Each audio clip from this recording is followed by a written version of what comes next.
Et on est live. Oui, Parfait. Ouais, ouais. parfait.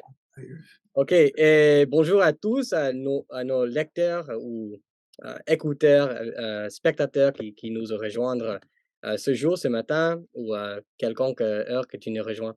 On est ici avec le monsieur Philippe-Antoine Morel de Québec. Il va se présenter en quelques minutes. Si vous êtes nouveau à notre chaîne, on est une chaîne confessionnelle luthérienne de la Livre de Concorde, du Livre de Concorde, pardon. Euh, et on est des francophones qui veut propager le luthéranisme au monde et voir et avoir euh, où on peut fournir des informations, des ressources du luthéranisme, parce que c'était une confession avec une connaissance, on peut dire, limitée parmi le monde francophone. Et donc, on veut fournir tout ce qu'on peut faire pour importer l'évangile qui est très, très très importante pour les chrétiens en général, mais aussi l'évangile, on peut dire, pur que nous trouvons dans les confessions catholiques évangéliques, c'est-à-dire les confessions luthériennes.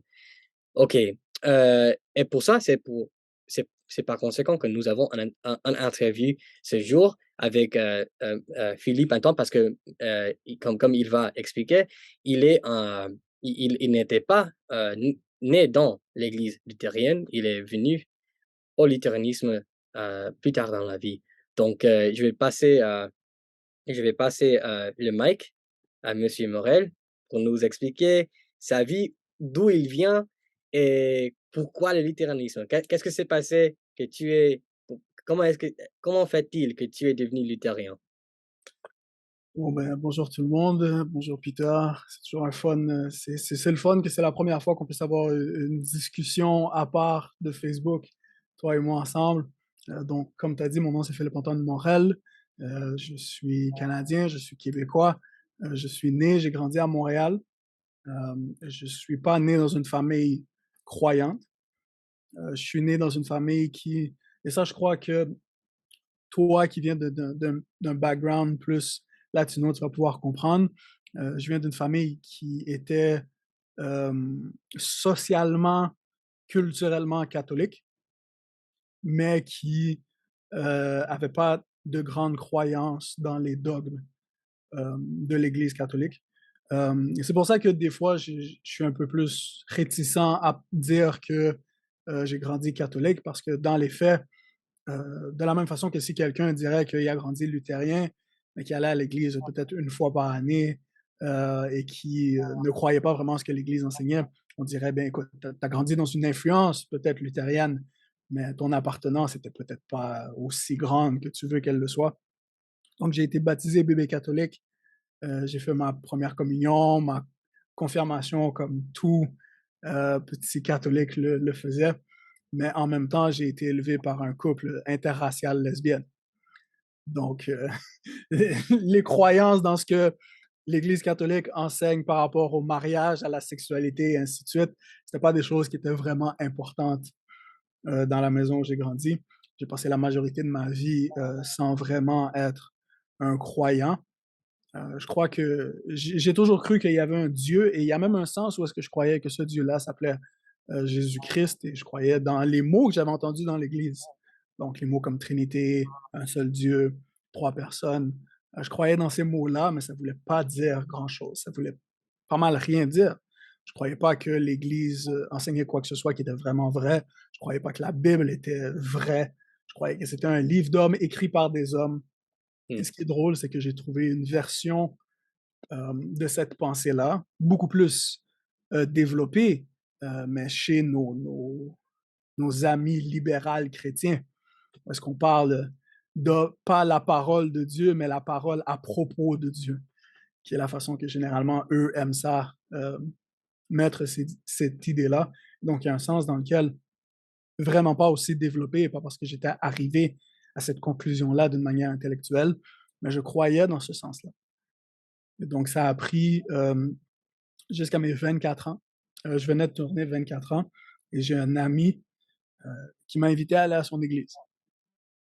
Ce qui est spécial, c'est que c'était une église qui, encore aujourd'hui, est Oneness Pentecostal, donc une église unicitaire qui rejette la Trinité.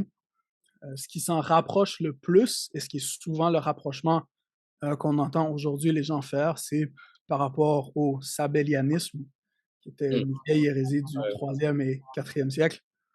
Le problème, c'est qu'il y a énormément de points de divergence entre les unicitaires, les oneness, et le sabellianisme de l'époque. Et donc, je crois que oui, ça aide de pouvoir les centrer où est-ce que leur erreur se trouve, mais si on va parler à ces gens-là en s'attendant à entendre ce qu'on lit des sabellianismes, euh, on va rapidement se rendre compte qu'ils n'ont pas ce genre de croyance-là. C'est des gens qui rejettent la Trinité, c'est des gens qui croient que le Père est Jésus, que le Fils est Jésus et que le Saint-Esprit est Jésus. Ils vont parler, oui, de manifestation, comme malheureusement on a entendu Stephen Furtick dans les derniers mois parler de Jésus comme devant disparaître et se remanifester comme le Saint-Esprit. Mais c'est une erreur qui est propre à eux. Mais malgré tout, c'est l'endroit qui m'a donné envie de vouloir apprendre sur la chrétienté, de vouloir apprendre sur la croyance que je disais suivre. Et donc, assez rapidement, je me suis désassocié de l'église Oneness. Je garde encore beaucoup de contacts avec des gens qui sont dans ces églises-là et on essaye d'avoir le plus de contacts possible, mais tout en étant très honnête sur le fait qu'on ne croit pas dans la même chose. Eux croient dans un Dieu qui n'est pas trinitaire et moi, oui. Et donc, j'ai encore des contacts avec ces gens-là, mais je me suis très rapidement dissocié de ces gens-là et je suis devenu calviniste, réformé et presbytérien. Donc, j'ai été membre de l'Église presbytérienne pendant quelques temps. Et ces croyances-là étaient vraiment les miennes. J'ai encore mes catéchistes de Westminster quelque part dans la bibliothèque derrière. Euh, j'ai encore la confession Westminster. Euh, la plupart des gens à qui je parle encore aujourd'hui sont soit calvinistes, soit presbytériens, parce qu'il y a des baptistes qui sont calvinistes aussi. Et de plus en plus, je vois des pentecôtistes qui tendent vers le calvinisme, ce qui est vraiment Mmh. drôle et weird. Ouais, ouais, c'est un Si peu bizarre ça, ouais. Yeah, Ouais. quand on sait que historiquement, toutes les confessions de foi calvinistes étaient anti-continuationnisme vis-à-vis les dons de l'esprit. Donc, c'est un peu spécial aujourd'hui de voir des gens comme John Piper et autres qui sont très continuationnistes. Même John Piper croit dans les apôtres modernes et ainsi de suite. Ah, Mais qui, je savais pas ça. oui, oui, John Piper croit dans les apôtres modernes. Il y a même eu certains problèmes parce que des gens que Piper a reconnus comme apôtres ont eu quelques scandales et donc les gens essayent de mettre ça sur Piper parce que Piper a aimé, reconnu ces gens-là. Je crois pas que ça appartient à Piper les erreurs des autres. Je crois que oui, quand même, John Piper devrait faire attention avec qui il s'associe, comme nous tous d'ailleurs. Nous Ouais, tous, en chrétiens, devraient faire attention à qui on s'associe, mais je crois pas que c'est la faute du tout de John Piper de ce que quelqu'un qui connaît a pu faire. Mais oui, donc j'ai été presbytérien, j'ai débattu avec je sais pas trop combien de dizaines de personnes en vrai et en ligne euh, pour leur dire que le calvinisme était vrai. Fait assez unisité, le pasteur jeunesse de l'église pentecôtiste unicitaire où j'allais au départ, à force de me parler, et ensuite il est allé euh, dans un séminaire, mais à force de me parler et d'aller au séminaire, est devenu calviniste à cause de nos conversations. Et donc, il s'est senti assez trahi quand je suis devenu luthérien il y a environ 2 ans. Et que pour lui, c'était genre, ah, tu m'as amené au calvinisme et aujourd'hui, euh, mmh. tu nous quittes. Mais bon, aujourd'hui, c'est correct. Aujourd'hui, il m'a pardonné. Il accepte le fait que euh, je ne sois plus presbytérien, je ne sois plus calviniste. Mais je pense aussi que tu veux parler de cette chose-là, de comment est-ce que je me suis converti au luthéranisme.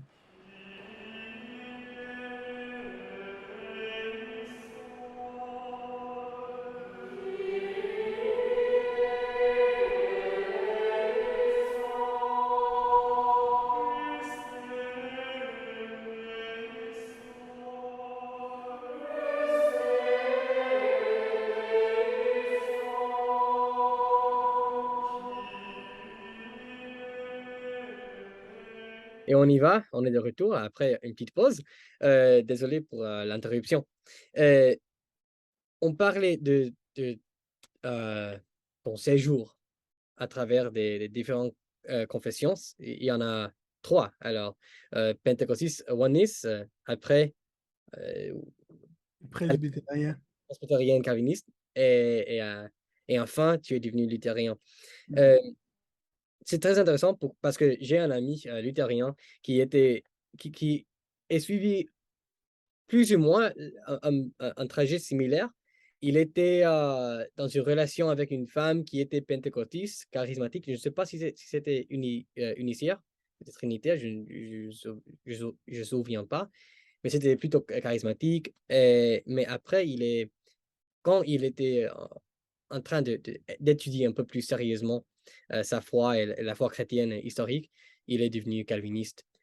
Mais après un peu de temps, il est arrivé à l'Église luthérienne. Donc, je crois que c'est intéressant parce il m'a dit une fois que l'Église réformée, l'Église calviniste, est très utile pour les gens euh, charismatiques. Parce que la spiritualité, c'est très, très différent. Et ça peut servir aux gens pour, on peut dire, euh, euh, euh, défaire les effets. Si tu es intéressé pour beaucoup de temps du pentecôtisme, de la tradition charismatique et tout ça, c'est une spiritualité très, très précise. C'est très, et on peut en parler un peu plus détaillé plus tard, mais oui, c'est intéressant parce que le calvinisme peut t'aider à revenir aux racines, revenir à l'histoire, revenir à la parole. Au bout de tout, l'étude, c'est la parole qui va diriger tout, en fait. Et le calvinisme aussi, oui, ils comprennent que la parole doit être première, je crois. Et je crois qu'on est d'accord avec eux. Il y a des différences aussi, mais quand ils utilisent la parole, mais, mais enfin, j'ai étudié que c'est comme des bonnes médecines, de bonnes, on peut dire, remedy en anglais, pour C'est un remède.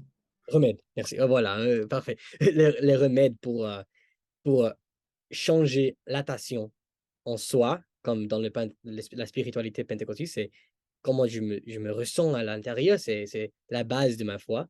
Et le calvinisme dit non, non, non, c'est la raison. Tu dois raisonner, tu dois apprendre à étudier. Ce n'est pas seulement le cœur.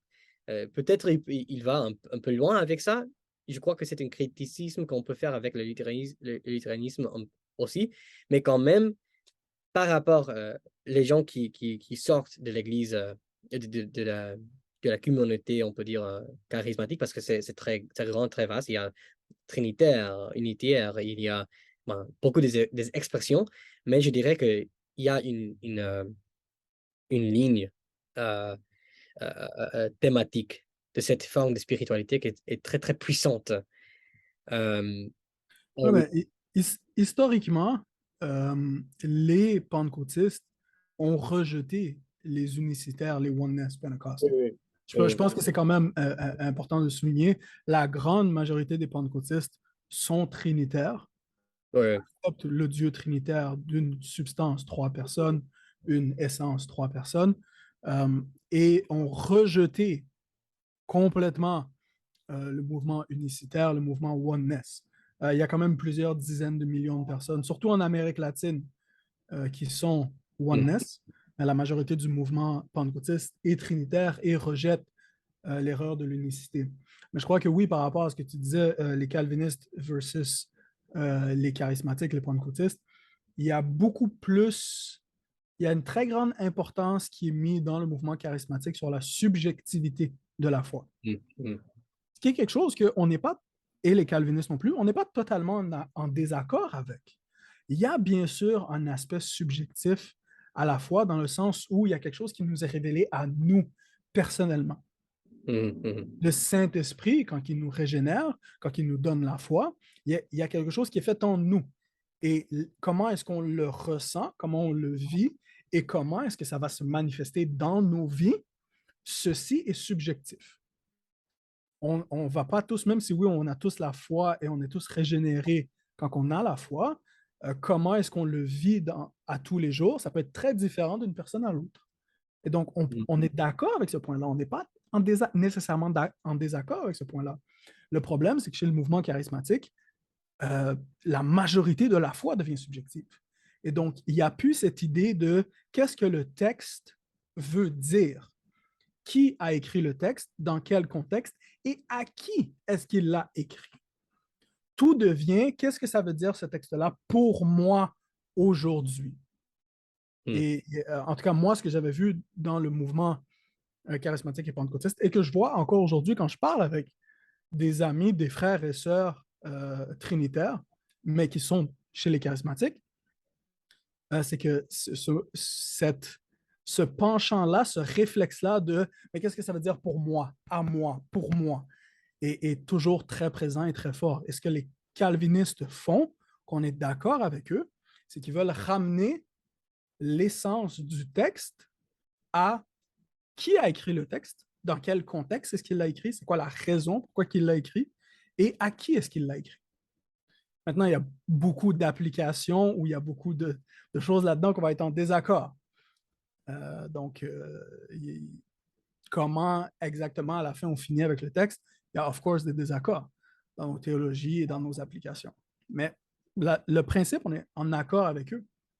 Mais les charismatiques, les pentecôtistes tournent beaucoup plus vers cette application subjective de la foi, de la parole, du Saint-Esprit.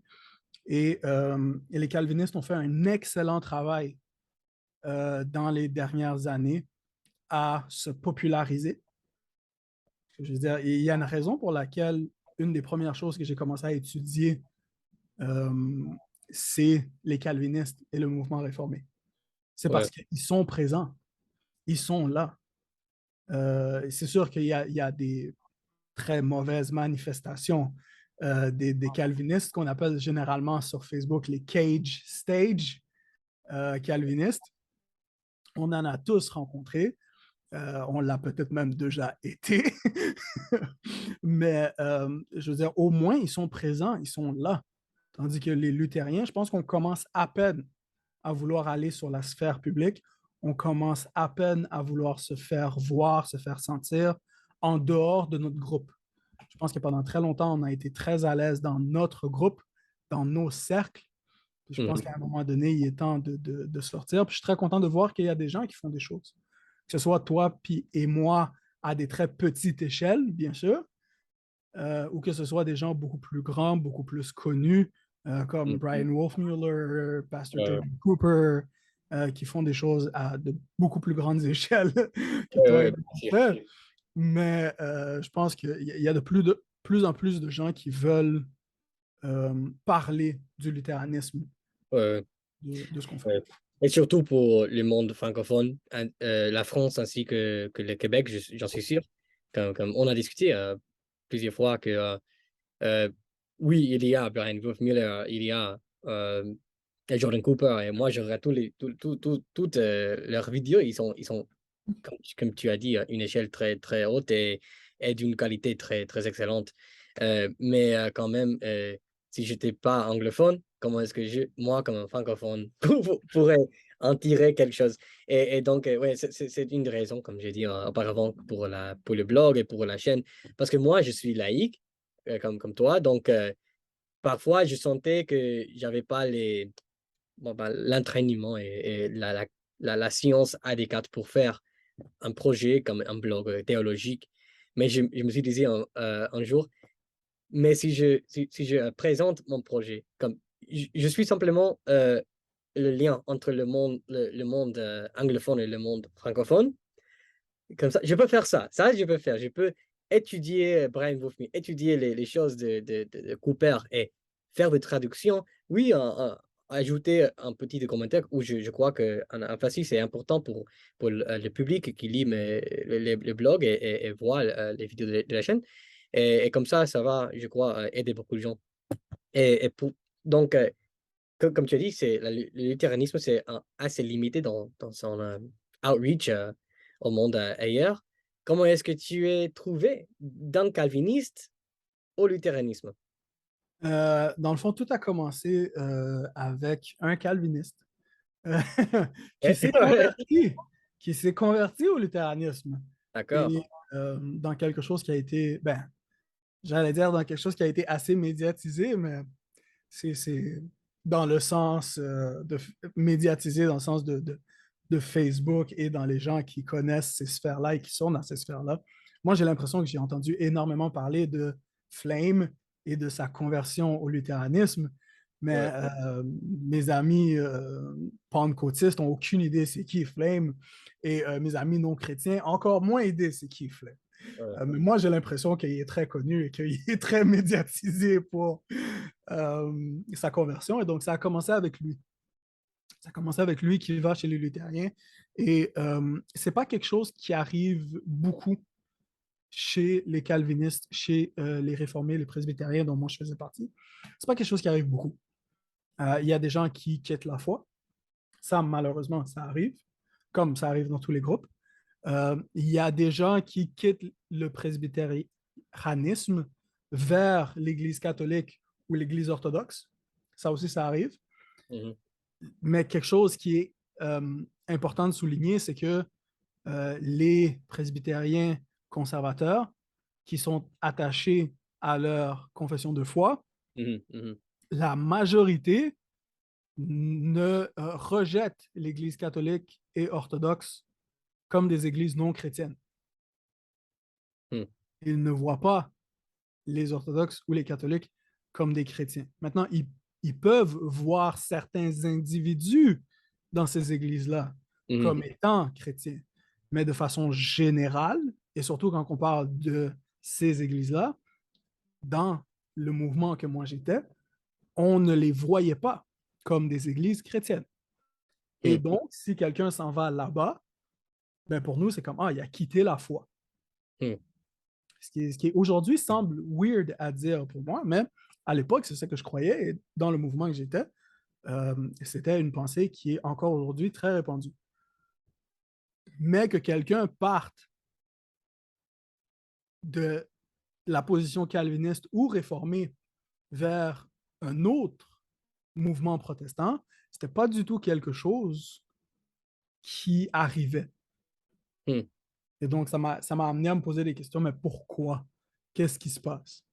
Et c'est là que je suis entré en contact avec plusieurs personnes luthériennes en ligne et en personne. Mhm. Et tout ça arrive au début de la COVID. Je pense aussi que c'est quelque chose qui est important de rappeler. Ça arrive au début de la COVID. COVID arrive et peut-être 1, 2 mois après, moi, j'entends parler de Flame qui se convertit. Moi, je commence à rentrer en contact avec des luthériens. Je commence à entendre parler du luthéranisme. Et va commencer une période d'environ 5, 6 mois pour moi, où est-ce que à toutes les semaines, 2 à 3 fois par semaine, au moins 1 heure à chaque fois minimum, je vais débattre d'un sujet théologique avec des amis luthériens. Et petit à petit, Mhm. un point par point, je vais changer, adapter et prendre la position luthérienne sur le sujet. Et je pense que la façon dont mes amis l'ont fait était la meilleure façon de le faire. Parce que premièrement, oui, ils étaient très patients, ils avaient de l'amour envers moi et ça, c'est toujours très important dans toute discussion qu'on a, mais l'ordre dans lequel ils y ont été était très important aussi. Parce que je pense que souvent, une erreur qu'on fait, peu importe avec qui qu'on discute, qu'on croit que la personne est dans l'erreur, une erreur qu'on fait, c'est qu'on vient à parler du fruit de l'erreur au lieu de parler de sa racine. Mhm. Et donc, en tant que luthérien qui est actif sur les réseaux sociaux, tu as déjà parlé ou entendu quelqu'un qui rejette le fait que le baptême s'ouvre. C'est tellement commun qu'en anglais, ils en ont fait des vidéos de jokes de le baptême sauve, mais le voleur sur la croix. Baptism saved, what about the thief on the cross? Et Ouais, c'est ouais. devenu une blague à quel point est-ce que les luthériens, on entend toujours ça. Et Mhm. l'erreur que mes amis n'ont pas fait, c'est commencer à parler tout de suite, le baptême sauve. Ça ne sert à rien de parler d'un des sacraments et de son effet si en partant la vue sur la justification est différente et fausse. ouais, ouais, Si la justification est quelque chose qui arrive une seule fois au moment de la foi et ensuite dans l'éternité, mais qu'il n'y a rien d'autre qui se passe entre ces deux points-là, bien sûr que si tu as eu la foi en dehors du baptême, le baptême ne peut pas sauver. C'est complètement impossible. Mais si, à l'inverse, dans la position luthérienne, la justification est proclamée et redonnée à travers la vie chrétienne, constamment à tous les jours, ben d'abord, il n'y a aucun problème à dire que le baptême sauve, que la Sainte Seine est donnée pour la rémission des péchés. Parce que c'est quelque chose qui continue, pas quelque chose qui est progressif, quelque chose qui est continu. Et donc, d'y aller étape par étape à travers des mois et des mois, où est-ce que j'ai passé je ne sais pas trop combien de dizaines d'heures à débattre, à parler de ces sujets-là, m'a finalement amené en septembre 2020 à rejoindre et commencer les préparations pour devenir membre d'une église luthérienne. wow, c'est très, très incroyable parce que moi, je me suis converti cette même période de ma vie, en 2020. C'était le mois août quand j'ai commencé de découvrir le luthéranisme et d'une manière plus profondément. Pour moi, c'était au cours d'un mois, vers à voir. Oui, en septembre. Oui, oui, c'est fini pour moi. Je peux plus débattre contre ces gens-là. Je peux plus euh, soutenir les convictions de l'Église, de la confession que j'attendais à laquelle j'adhérais dans cette époque-là. Et donc, pour moi, c'était une question d'intégrité, d'honnêteté. J'étais plus d'accord avec la confession de mes parents, malheureusement. Donc, c'était un peu difficile pour mes parents, pour moi, de se quitter de cette église-là. C'était pentecôtiste, en fait. Donc, oui, c'est c'est incroyable, ouais. Comme Dieu a mené ces choses-là. Tu étais là en Canada, au Québec, et tu poursuivais un séjour très, très similaire au mien. Ouais, Euh, question curiosité, qu'est-ce qui a bon. été le plus dur pour tes parents à accepter? Est-ce que ça a été le baptême des bébés ou est-ce que ça a été autre chose? Oui, euh, ce thème-là était la chose qu'on a débatté le plus. Le baptême est plus, comme tu as dit, plus, encore plus important, c'était le baptême des bébés, des enfants. Ça, c'était très, très important parce que, et comme tu as dit, les racines. J'aime beaucoup comme tu l'as décrit, les racines d'une doctrine sont très importantes parce que quand tu commences avec les racines, tu vas pouvoir, même si tu n'es pas d'accord avec cette idée centrale d'une doctrine, tu peux mieux comprendre moi, j'ai maintenant deux amis qui sont orthodoxes, orientaux, des convertis. L'un était luthérien, malheureusement, et l'autre était baptiste. Et donc, moi, je peux comprendre mieux pourquoi un baptiste conviterait à l'orthodoxie, mais moi, un luthérien, mais quand même, c'est autre sujet. C'est, malheureusement, il y a beaucoup de gens qui deviennent luthériens comme une période de transition entre Hmm, leur mouvement très évangélique et soit le catholicisme, soit l'orthodoxie. Il y a beaucoup qui se servent soit du luthéranisme, de l'anglicanisme, beaucoup, et aussi des presbytériens, comme de mouvements de transition entre les évangéliques et le catholicisme, l'orthodoxie. ouais. Ouais, je crois que j'ai écouté du docteur Jordan Cooper, quelque chose qui a dit qui avait beaucoup de résonance pour moi. C'était les raisons pour lesquelles quelqu'un se convertit à une confession va déterminer ce qui va passer au fil du temps. Parce que si je deviens luthérien seulement pour, euh, pour La la catholicité, les tradition, la traditions, la beauté, langue, l'ascétisme. ouais, Lui, si on ne lui donne pas autre chose, Ouais, ouais, il va malheureusement partir. Et ouais, j'adore la beauté, la tradition, l'ascétisme.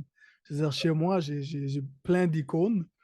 Là, en ce moment, on ne peut pas le voir, mais j'ai un mur d'icônes où est-ce que j'ai 12 icônes, je pense 10 ou 12 icônes, et ça raconte l'histoire de Jésus petit à petit dans chaque icône. Et avec mon fils, je m'en sers pour la naissance, la nativité, l'annonciation, le cantique de Siméon, je m'en sers comme, hein, j'ai des murs d'icônes, j'utilise l'encens chez moi, je trouve ça très beau, j'adore la tradition, j'adore l'ascétisme.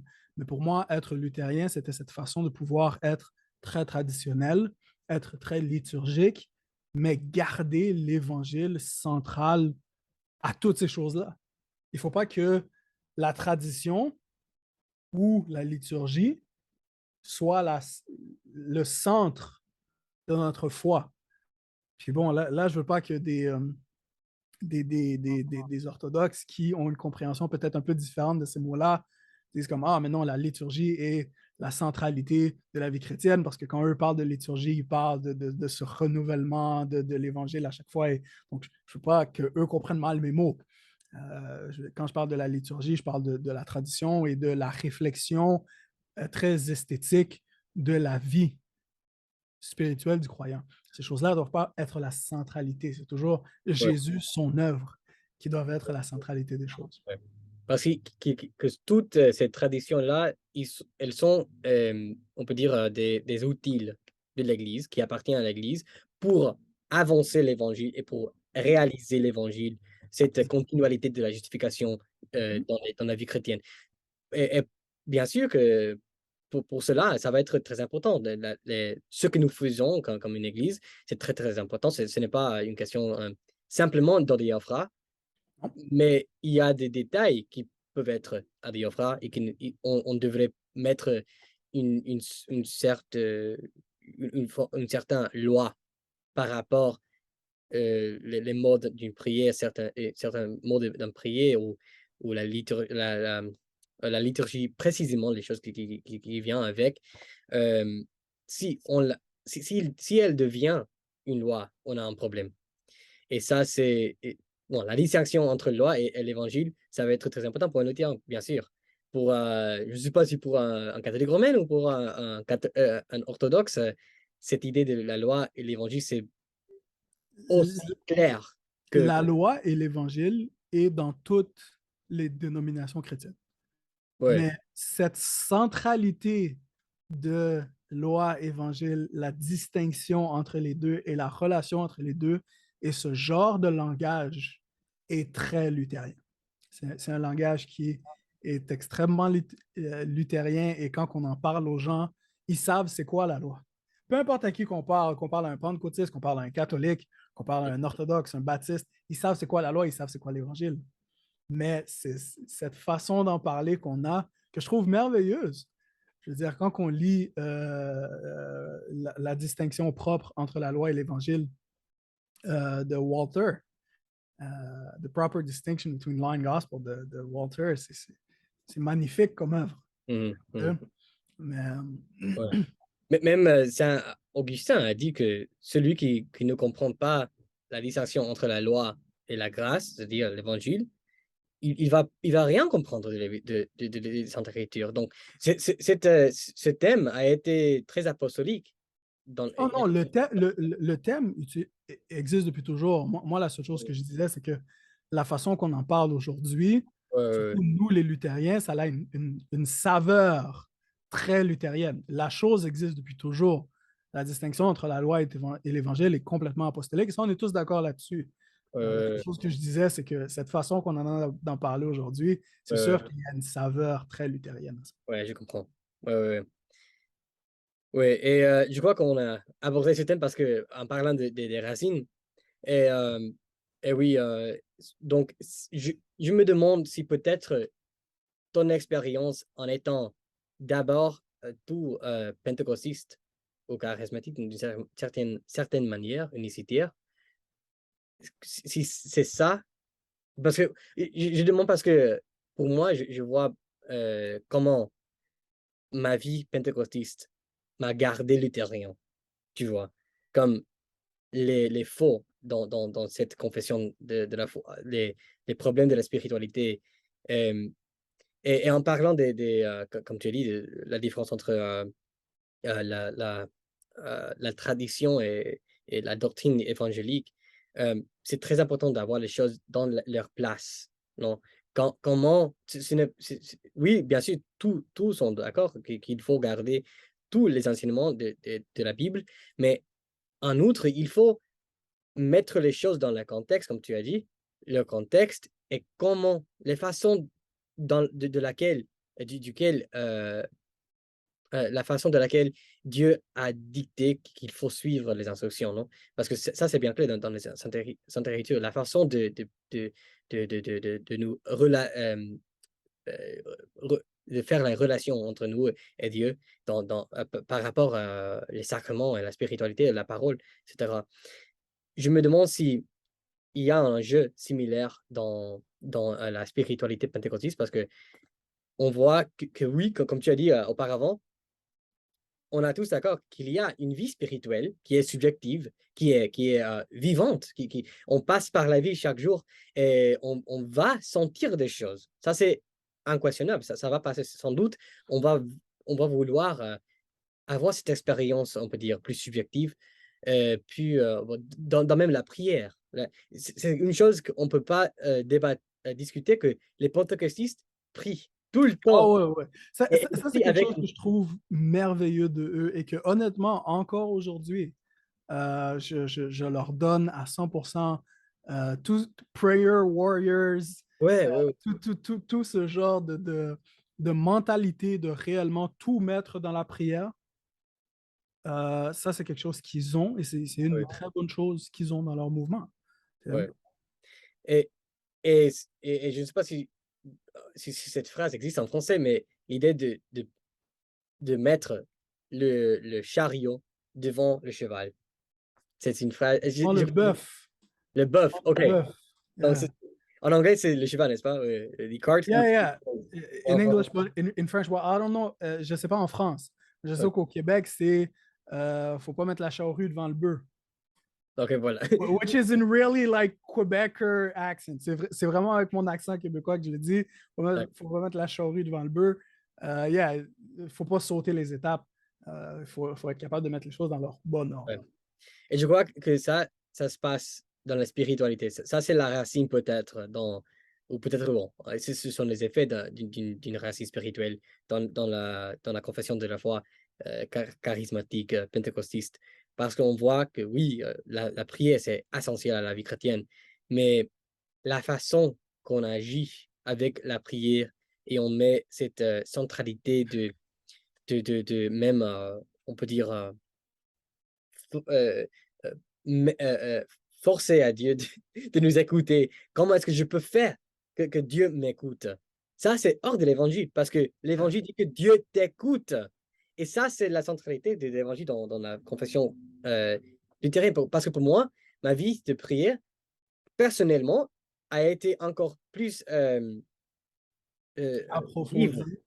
Ah, approfondie et vive avec cette idée de l'évangile dans la confession luthérienne. Parce que pour moi, je peux savoir que Dieu m'écoute. Même si j'ai péché ce jour-là ou le jour avant, je peux savoir que je suis sauvé par la foi et par la justification et je peux alors venir auprès de la trône de Dieu en priant pour, oui, certainement dans l'esprit de se repentir mais quand même, c'est l'esprit qui me donne la force pour faire tout cela. Donc, l'évangile est très fort dans la mode de prière pour les luthériens. Euh, et je dis tout ça, désolé pour prendre la parole, mais en bref, ah. pour dire que euh, pour moi, je peux pas, pour moi, ce serait impossible de me quitter de l'église luthérienne parce que pour moi, je vois dans toutes les communautés chrétiennes. Certes, il y a des personnes, des individus qui ont compris ces enjeux de prière et de la spiritualité autour de l'Évangile, mais je vois dans la foi orthodoxe, la foi romaine catholique, la foi pentecôtiste même, cette idée de prendre de la grâce de Dieu par la loi et par notre force, même si c'est la synergie, non? L'idée de coopérer avec Dieu, ça, pour moi, pose un grand problème parce que je me souviens où étais-je dans l'église pentecôtiste avec cette tension euh, vraiment difficile de vivre comme ça. C'était insupportable pour moi, en fin de compte. Moi, je croyais que je pouvais parce que j'étais en confiance en moi-même, parce que je peux vaincre cette tension dans la vie. Mais non, c'était l'évangile qui devait Ouais, m'en- c'est ça qu'on nous enseigne aussi chez les pentecôtismes.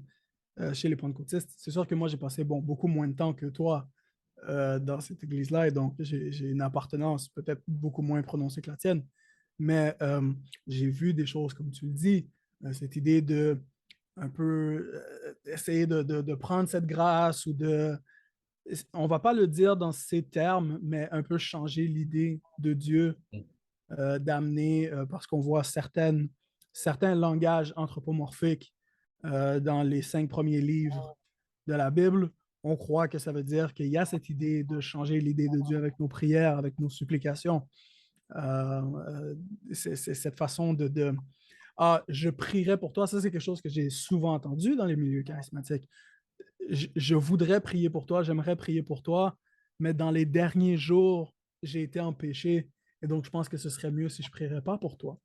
Cette idée qu'il faut un level minimum de Mm, sainteté mm, devant mm. Dieu Ouais, pour pour que nos prières soient utiles, pour que nos prières aient un effet.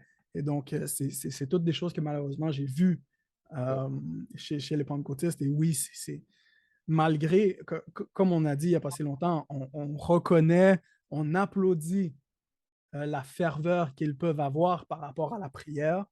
Et même si, bon, c'est pas tout le monde qui tombe dans ce qu'on vient de parler, on reconnaît qu'est-ce qu'ils font de bien, mais il y a aussi des mauvaises choses qui se passent.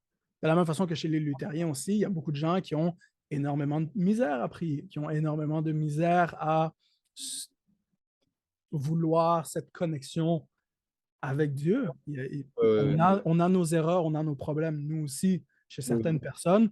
Je pense que la différence entre nos erreurs et leurs erreurs, c'est que nous, nos erreurs viennent de gens qui soit n'ont pas envie, parce que ça nous arrive tous qu'on n'a pas envie de prier ou qu'on n'a pas envie ou alors viennent de gens qui ne comprennent pas nos confessions. Tandis que la différence avec leurs erreurs, c'est que eux, leurs erreurs viennent à cause de justement leur confession, à cause de justement leur croyance. Je pense que c'est ça une grande différence qu'il y a entre nous. Ouais. Euh, on va arriver aux fin de notre interview aujourd'hui. Euh, Est-ce qu'il y a des derniers mots que tu devrais et que tu voudrais ajouter? On a, je suis sûr qu'il y a plus de l'histoire pour dire, mais en bref, on est passé par ta vie non croyante devant être pentecôtiste, après le charismatisme, la confession calviniste et enfin luthérien. Et peut-être tu peux réviser un peu les différences entre ta confession actuelle avec les confessions précédentes.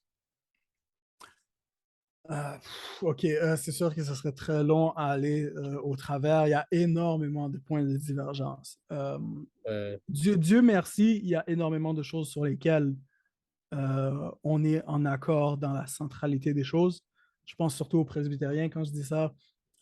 Dieu est Dieu, on aime Dieu, cette centralité de qui est Dieu, Trinité, qui est Jésus-Christ, son œuvre.